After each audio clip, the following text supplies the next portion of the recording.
मुखिया गांव के पेड़ के पास कुछ लोगों के पास बैठा हुआ हंसी मजाक कर रहा था। तभी वहाँ पर एक साधु आकर मुखिया से बोला,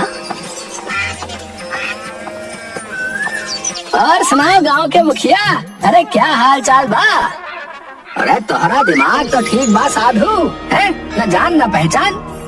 मेरा स्वभाव ही कुछ ऐसा है, मुझे बहुत तेजी से भूख लगी है।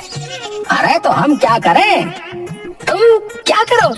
अरे या तो मुझे पैसे दो या फिर कुछ खाने को दो। मुखिया बहुत बुरा सा मुंह बनाता हुआ साधु की ओर देखकर बोला, अरे तेरे बाप का मेरे ऊपर कर्जा है क्या?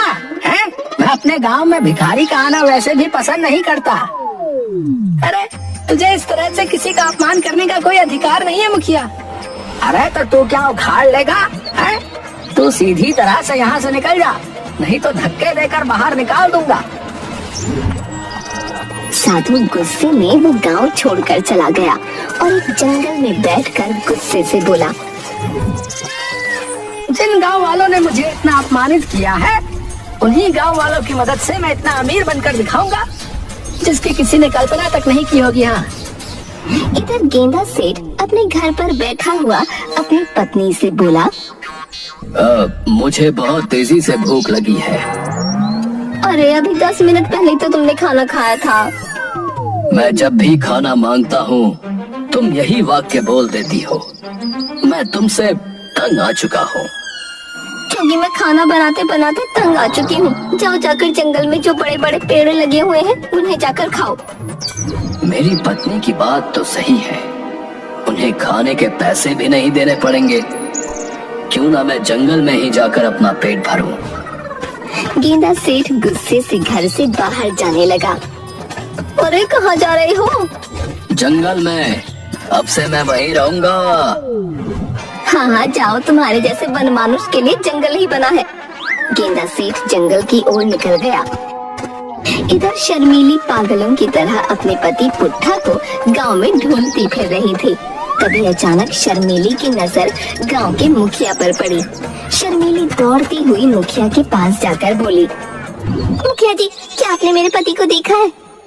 अरे शर्मीली, सारा गांव जब रोज सुबह सोकर उठता है ना, तो ईश्वर से यही प्रार्थना करता है कि वो तुम्हारे पति को ना देखे, समझी?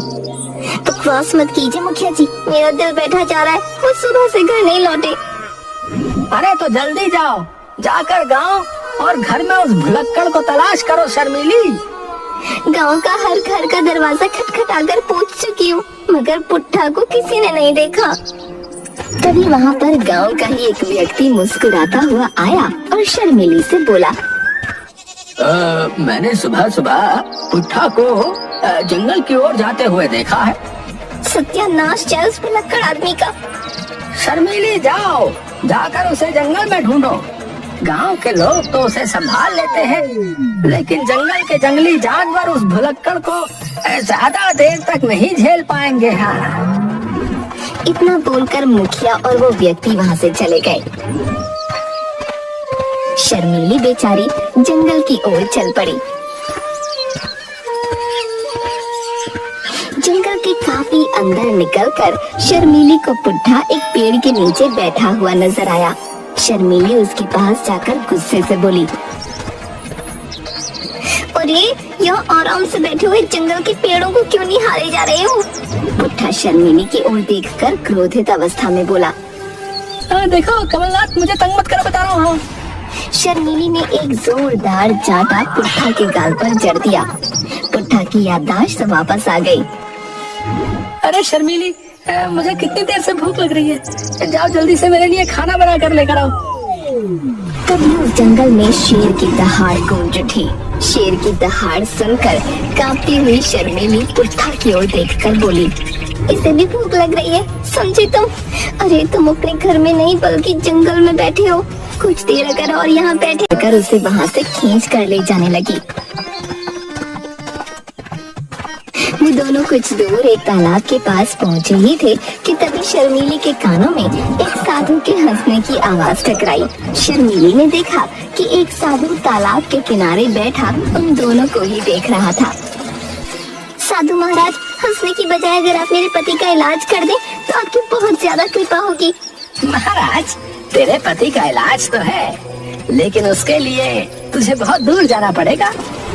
साधु महाराज, बस ये सही हो जाए, फिर चाहे मुझे इसके लिए कुछ भी क्यों न करना पड़े। साधु रहस्यमयी अंदाज में शर्मीली की ओर देखकर बोला, तो फिर सुनो, तुम्हारे पति का इलाज इस काल में नहीं बल्कि उस काल में है। तभी पुट्ठा साधु की ओर क्रोधित अवस्था में देखकर बोल उठा, और यहाँ से चला जा मूर्ख, है? ये क्या बार बार बाल बाल बोल रहा है? शर्मिली देखो, मैं अपने बाल नहीं कटाने वाला। अबे, मैं तुझसे नहीं, तेरी पत्नी से बात कर रहा हूँ बे। अरे इनकी बातों को छोड़िए, आप मुझे बताइए कि क्या इलाज है। यहाँ से कुछ दूर घनी झाड़ियों में एक उड़न खटोला रखा हुआ है, जो समय के पीछे ले जाता है। आपका मतलब राजा महाराजाओं के दौर में? तुमने बिल्कुल सही समझा। इस समय एक घुलक्कड़ इस समय उसी सोने के उड़न खटोले के आसपास टहल रहा है। अरे साधु महाराज, हमें उस टुक्कड़ से क्या मतलब? जब तक उस उड़न खटोले में 3 लोग सवार नहीं होंगे, वो उड़ नहीं सकता। वो खटोला तुम्हें 500 साल पीछे की ओर एक महल की छत पर उतार देगा। उस राज्य में सुट्टा नाम के एक राजा का शासन है, जो तुम्हारे पति का ही हम शक्ल है। तुम्हें किसी भी तरह से उसके राज्य के खजाने के अंदर प्रवेश करना होगा और ढेर सारा खजाना उस सोने के उड़न खटोले पर रखना होगा। याद रखना, उस खजाने में जड़ी बूटियां भी रखी हुई हैं। रात होने से पहले उस उड़न खटोले पर सवार हो जाना, नहीं तो तुम सब हमेशा के लिए वहीं पर फंस कर रह जाओगे। शर्मीली पुट्ठा को लेकर सीधे झाड़ियों में चली गई। वहाँ पर गेंदा सेठ सोने के उड़न खटोले को बड़े ही गौर से देख रहा था। शर्मीली अपने आप से बोली, लगता है यही वो भुक्कड़ है। इसकी तो शक्ल देखकर ये लग रहा है कि ये उड़न खटोले को खाने के बारे में सोच रहा है। शर्मीली गेंदा सेठ की ओर देखकर बोली, क्या देख रहे हो? अरे क्या देख रहा हूँ? क्या तुम्हें इतना बड़ा आम नहीं दिखाई दे रहा? जंगल में यही खाने के लिए तो आया हूँ मैं। अरे मूर्ख, ये आम नहीं बल्कि सोने का उड़न खटोला है। जो भी हो, मुझे बहुत तेज भूख लगी है और मुझे तो यही बहुत बड़ा आम जैसा मालूम पड़ रहा है। तुम्हें बहुत तेज भूख लगी है ना? मैं और मेरे पति सोने के उड़न खटोले पर बैठकर एक शादी समारोह में जा रहे हैं। शादी समारोह का नाम सुनकर गेंदा सेठ के मुंह में लार टपकने लगी। अरे तो मुझे भी जल्दी से अपने साथ ले जाओ। सिर्फ शादी समारोह में ही मेरे पेट का कुछ भला होता है। तो फिर देर किस बात की है, चलो।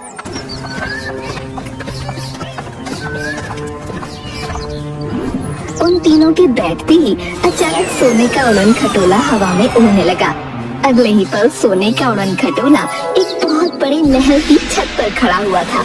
अचानक सोने का उड़न खटोला गायब हो गया और उन तीनों ने अपने आप को महल के द्वार पर खड़ा पाया। लगता है हम लोग पिक्चर के अंदर आ गए हैं। बकवास बंद करो और कुछ भी बोलने की आवश्यकता नहीं है। तभी वहाँ पर मंत्री दौड़ता हुआ आकर उन लोगों की तरफ देखकर बोला, महाराज सुट्टा की जय हो। महाराज, आप तो शाम के समय आने वाले थे। आप सुबह सुबह इतनी जल्दी आ गए, और बाकी सब कहाँ हैं महाराज? सुबह का भोला अगर शाम को घर वापस आ जाए तो उसे भोला नहीं कहते। वैसे कौन हो तुम? ये सुनकर मंत्री अपनी खोपड़ी खुजाते हुए पुट्ठा की ओर देखकर बोला, महाराज, शायद आपने मुझे पहचाना नहीं। मैं आपका मंत्री। पुट्ठा मंत्री को बहुत गौर से देखने लगा। पुट्ठा मंत्री से कुछ बोलने ही वाला था कि तभी शर्मीली मंत्री से बोली, महाराज की तबीयत सही नहीं है। हम छोटा महाराज के आज से नए साथी हैं। लेकिन इनके साथ शिकार पर महामंत्री भी गए थे। वो क्यों नहीं आए? वो कल तक आ जाएंगे। अब महाराज को और हमें अंदर आने दो। महाराज बहुत थके हुए हैं। तभी सेठ की नाक में अच्छे खाने की सुगंध टकराई। अरे वाह, खाने की सुगंध। महाराज के आने की खुशी में महल के अंदर 2 दिन से दावत चल रही है। कुछ ही देर में पुट्ठा, शर्मीली और गेंदा सेठ महल के अंदर खड़े थे। गेंदा सेठ शर्मीली की ओर देखकर बोला, मुझे तो बहुत तेज भूख लग रही है और इतने अच्छे खाने की सुगंध मैंने आज तक नहीं सूंघी। पहले मुझे भोजन करवाओ। ठीक है चलो। इतना बोलकर शर्मीली मंत्री से बोली, महाराज के नए साथी हैं, इन्हें ना बहुत तेज भूख लगी है। आइए, मैं आपको पेट भर के भोजन कराता हूँ।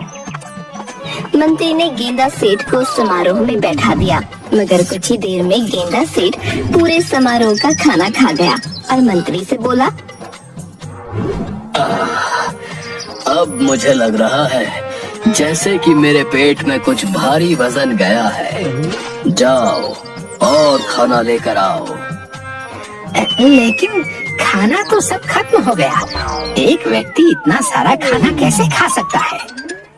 क्यों नहीं खा सकता? मुंह से खा सकता है। इस दृश्य को देखकर शर्मीली को अपना सर चकराता महसूस होने लगा। मैंने बड़े बड़े भुक्कड़ देखे, मगर इससे बड़ा भुक्कड़ तो मैंने आज तक नहीं देखा। मुझे तो लग रहा है कि अगर मैंने जल्दी कुछ नहीं किया तो ये सारे राजमहल का खाना खा जाएगा। इतना बोलकर शर्मीली मंत्री से बोली, मंत्री जी कुछ भोजन और दे दीजिए। क्या है ना कि ये जंगल में कई दिनों से भूखे थे। कितने भी भूखे हो, पूरे 400 आदमियों का खाना था। तभी वहाँ पर पुट्ठा आ गया और मंत्री की ओर देखकर बोला, ऐसा लगता है मैंने तुम्हें कहीं देखा है। ये आप कैसी बातें कर रहे हैं महाराज सुट्टा? आपकी तबीयत तो सही है, मैं आपका मंत्री। तभी पुट्ठा ने मंत्री के गाल पर तमाचा जड़ दिया। तुम्हें शर्म आनी चाहिए शर्मीली, तुम मेरी पत्नी, अब तुम कह रही है तुम मेरी मंत्री हो। मंत्री तुम नहीं, बल्कि इस राज्य का मंत्री मैं हूँ। ये आप कैसी बातें कर रहे हैं? अगर आप मंत्री हैं तो फिर मैं कौन हूँ? आप हैं यहाँ के महाराज सट्टा। महाराज आपको क्या हो गया है? और आप कैसी बहकी बहकी बातें कर रहे हैं? और तो और आपने भिखारी जैसे कपड़े भी पहन रखे हैं। इतना बोलकर मंत्री सभी को गौर से देखने लगा। तभी शर्मीली मंत्री से बोली, हमें इस तरह से देखने की कोई आवश्यकता नहीं है। हम महाराज के नए साथी हैं। अगर ज्यादा दिमाग चलाओगे तो अभी और इसी वक्त महल से निकलवा दूंगी। ऐसा मत कीजिएगा। अब मुझे बताओ कि राजमहल का खजाना कहाँ रखा है? मंत्री एक कमरे की तरफ इशारा करते हुए बोला, वहाँ अंदर रखा है। ठीक है तुम जाओ। मंत्री वहाँ से चला गया। लेकिन मुझे भूख लगी है। अरे ओ भुक्कड़, 400 आदमियों का खाना खा चुका है तू। अब क्या इंसानों को भी खाना शुरू कर देगा? मैं अपने पति के इलाज के लिए यहाँ पर आई हूँ, तुझे ठूसाने के लिए नहीं यहाँ पर आई। इतना बोलकर शर्मीली सीधे उस कक्ष के अंदर चली गई। गेंदा सेठ और पुट्ठा भी उसके साथ गए। रात होने वाली है, वो उड़न खटोला महल की छत पर आ गया होगा। इतना खजाना तो मैं लेके नहीं जा सकती। शर्मीली पुट्ठा से बोली, तुम एक काम करो, जल्दी से खजाना महल की छत पर उड़न खटोले पर ले जाओ।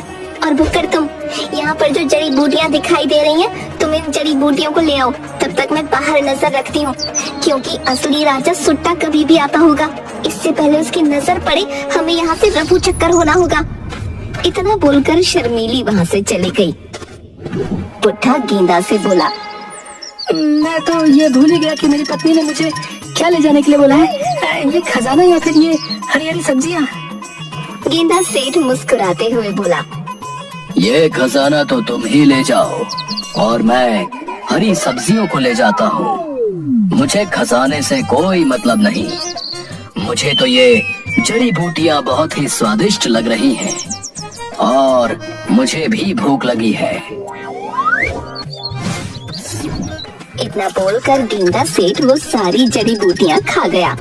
जड़ी बूटियाँ खाने के बाद गेंदा बोला, चलो अब हम दोनों मिलकर खजाना उड़न खटोले तक ले चलते हैं। आखिरकार हमें वापस भी तो चलना है। गेंदा सेठ खजाना बोरी में भरकर महल की छत पर रखे हुए उड़न खटोले के पास लेकर आ गया, मगर पुट्ठा और उन बोरियों को दोबारा खजाने के कमरे में ले जाने लगा। ये क्या कर रहे हो तुम? क्या तुमने मेरी पत्नी की बात नहीं सुनी? उसने कहा था कि तुम खजाना ऊपर ले जाओगे और मैं इसी खजाने को वापस खजाने के कमरे में ले जाऊंगा। इतना बोलकर पुट्ठा वो सारा खजाना दोबारा खजाने के कमरे के अंदर रखाया। तभी वहाँ पर शर्मीली भागती हुई आई और बोली, जल्दी से उड़न खटोले पर बैठो, महाराज सुट्टा पधार चुके हैं और मंत्री को पता लग गया है कि हम तीनों बहरूपिये हैं। वो हमें गिरफ्तार करने के लिए यहाँ आ रहे हैं। क्या तुमने खजाना और जड़ी बूटियाँ सोने के उड़न खटोले पर रख दी ना? हाँ रामवती, जैसा तुमने कहा था मैंने वैसा ही किया। शर्मीली माथा पीटते हुए पुट्ठा का हाथ पकड़कर सीधे उड़न खटोले पर बैठ गई। शर्मीली के बैठते ही उड़न खटोला अचानक वहाँ से गायब हो गया और उसी जंगल में वापस आ गया। साधु वहाँ पर शायद उनका ही इंतजार कर रहा था। अरे यहाँ खजाना कहाँ गया? खजाना? खजाना तो तुम्हारा पति वापस रखाया। और जड़ी बूटियाँ? जड़ी बूटियाँ? मुझे बहुत तेज भूख लगी थी, वो तो मैं खा गया। तभी वो साधु चीखते हुए उन तीनों की ओर देखते हुए बोला, तुम तीनों अभी और इसी वक्त इस उड़न खटोले से नीचे उतर जाओ, नहीं तो मैं तुम्हें जलाकर भस्म कर दूंगा। शर्मीली, पुट्ठा और गेंदा डरते हुए उस उड़न खटोले से नीचे उतर आए। साधु गेंदा और पुट्ठा की ओर देखकर बोला, तुम दोनों इंसान के नाम पर कलंक हो, कलंक। मैंने सोचा था कि तपस्या करके उड़न खटोले को तैयार करूंगा और मैंने ऐसा किया भी, मगर उड़न खटोले की शर्त ये थी कि इसमें एक भुलक्कड़ और एक भुलक्कड़ ही सवार होगा।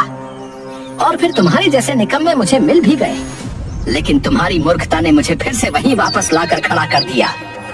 सोचा था पुराने काल से खजाना मंगाकर जिंदगी ऐश में काटूंगा, पर अब चले जाओ। गेंदा साधु की बात सुनकर डरते हुए अपने घर की तरफ भाग गया और शर्मीली पुट्ठा का हाथ पकड़कर अपने घर की ओर भाग गई।